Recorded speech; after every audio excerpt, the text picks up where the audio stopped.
नींद उड़ जाएगी, सो पाओगे जब तक ये प्रश्न अपने आप से पूछोगे। मदन लाल धिंगरा आपके जैसा ही गोरा चिट्टा था, बहुत बढ़िया घुंघराले बाल, और खूब मेकअप करता था, खूब फुसफुस करके सेंट लगाता था। लंदन में पढ़ता था, गोरी मेमों को पटाने का काम था, हट्टा खट्टा और मस्त नाचता था। उस समय तो ये आपके कान में लगे होते, वैसे MP3 तो थे नहीं, तो उस समय वो भूंगड़ा लेकर के, ग्रामोफोन लेकर के इधर उधर जाता था। एक दिन भूंगड़े पे गाना लगा हुआ है ग्रामोफोन पे, और सब नाच रहे, और गलती से पहुंच गया भारत भवन के नीचे। ऊपर में स्वतंत्रवीर सावरकर क्रांतिकारियों की बैठक ले रहे, और नीचे मदन लाल धिंगरा का तमाशा चल रहा है। नीचे की आवाज ऊपर तक गई। सावरकर ने गुस्सा होकर के वरदराजन नाम के दूसरे क्रांतिकारी को कहा, वरद जाओ देखो, ये अंग्रेज मेरी मां को, भारत मां को लूटते और यहां आकर के अय्याशी करते हैं। बालकनी से वरदराज ने नीचे झुक करके देखा, वापस जाकर के गर्दन नीचे झुका करके खड़ा रहा। सावरकर ने कहा, तू क्यों गर्दन झुका रहा है? तो उसने कहा कि कोई अंग्रेज नहीं, उन सबका लीडर तो हमारा भारतीय बच्चा है, भारतीय युवा है, और वो भारतीय युवा कुछ गोरे और कुछ भारतीय लोगों को लेकर के नाच रहा है। सावरकर लकड़ी की सीढ़ी से नीचे उतरे और उस ग्रामोफोन की सुई को हटाया। गाना बंद हुआ। सारे मदन लाल धिंगरा के मित्र स्तब्ध हुए।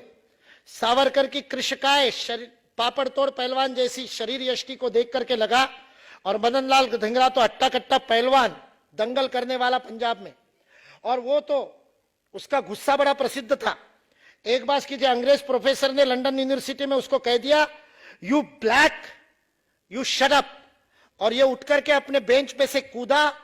उस प्रोफेसर को पटकनी थी, उसके नाक पे एक मुक्का जड़ा, नाक से खून का फव्वारा निकला।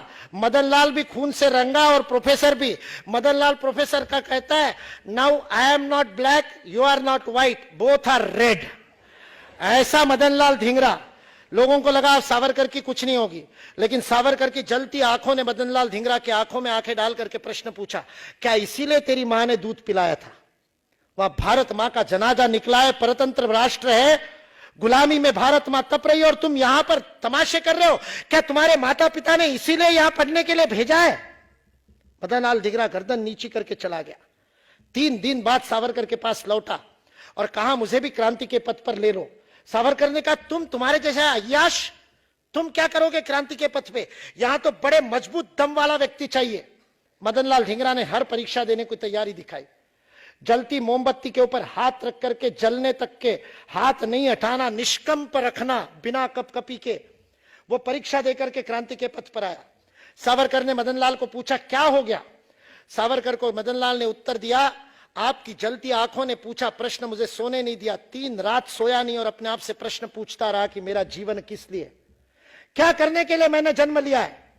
17 अगस्त 1911 को लंदन की जेल में मदन लाल धिंगरा को फांसी दी गई। एक दिन पहले जब अंतिम इच्छा पूछी तो मदन लाल धिंगरा ने उस अंग्रेज वार्डन को कहा, एक कंघी, सुगंधित तेल और शीशा ला करके दो। वार्डन ने पूछा, कल फांसी है और आज श्रृंगार करके क्या करोगे? मदन लाल धिंगरा ने उत्तर दिया, मरते तो तुम लोग हो और जाकर के कब्र में दफना दिए जाते हो, मैं तो अभी गया और अभी किसी और मां की कोख से भारत माता की सेवा करने के लिए फिर पैदा हो जाऊंगा। फांसी तो मेरे लिए दुल्हन है, और दुल्हन के सामने ये तुम्हारे लंदन के जेल की जुए लेकर के जाऊंगा, इसलिए कंघी ला करके दो, जरा बाल साफ करूं, सच सवर लूं, फिर फांसी चढ़ूंगा। जीवन का लक्ष्य मिल गया। वही मदन लाल धिंगरा जो अय्याशी करने के लिए लंदन गया था, राय बहादुर का बेटा, हराम की कमाई से गया था, लेकिन उस मदन लाल का जीवन बदल गया। एक प्रश्न ने जीवन बदला। और बाद में जब सावरकर उससे मिलने गए, मृत्यु से, फांसी से 15 दिन पहले सावरकर जेल में मिलने गए मदन लाल धिंगरा को, और मदन लाल धिंगरा सावरकर को प्रश्न पूछता है, मेरी आंखों में तुम्हें मृत्यु का भय तो नहीं दिखाई दे रहा?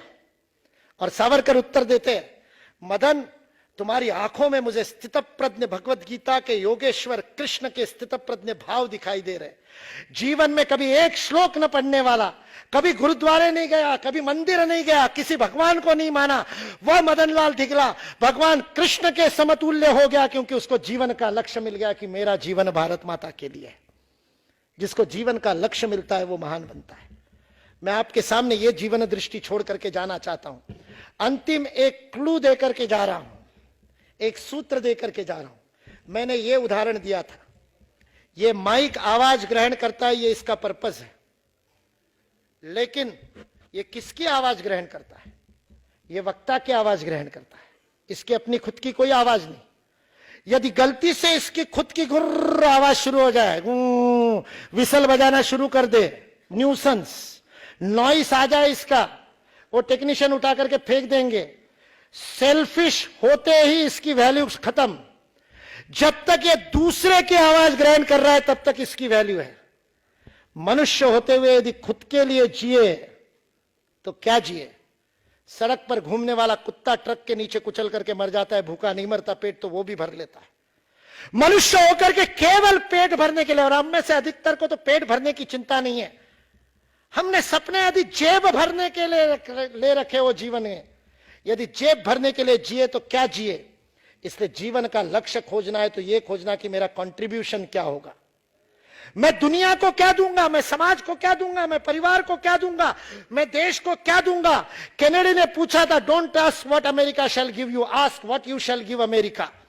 और 63 में मंदी की मार झेल रहा अमेरिका 6 साल के अंदर मैन ऑन मून का प्रोजेक्ट लेकर के पूरा परिवर्तित हो जाता है, क्योंकि अमेरिका की यूनिवर्सिटीज को केनेडी ने कहा, अमेरिका के लिए रिसर्च करो, खुद के लिए नहीं। खुद के एपीआई के पॉइंट्स बढ़ाने के लिए मत लिखो रिसर्च पेपर, लिखना है तो देश के लिए लिखो, that is research for resurgence. Kennedy के एक आह्वान पे 6 साल अमेरिका खड़ा हो गया। आज टेक्नोलॉजिकल सुपर पावर है, आर्थिक में तो डूब गया, लेकिन टेक्नोलॉजिकल सुपर पावर आज भी है। क्यों?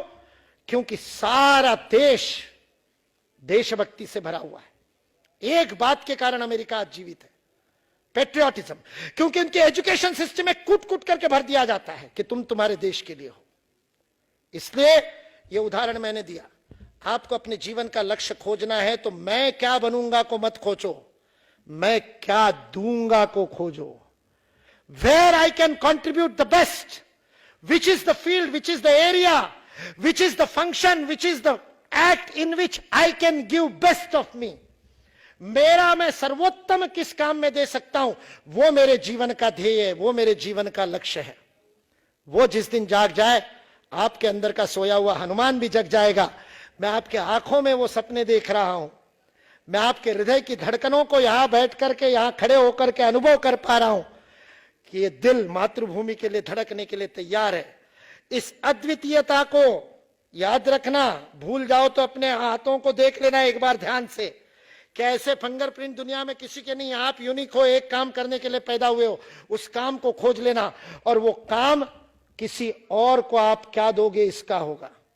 समाज को क्या दोगे, विज्ञान को क्या दोगे, दुनिया को क्या दोगे, मानवता को क्या दोगे, प्रकृति को क्या दोगे, अपने से बढ़कर के बाहर क्या दोगे, यही जीवन का लक्ष्य हो सकता है।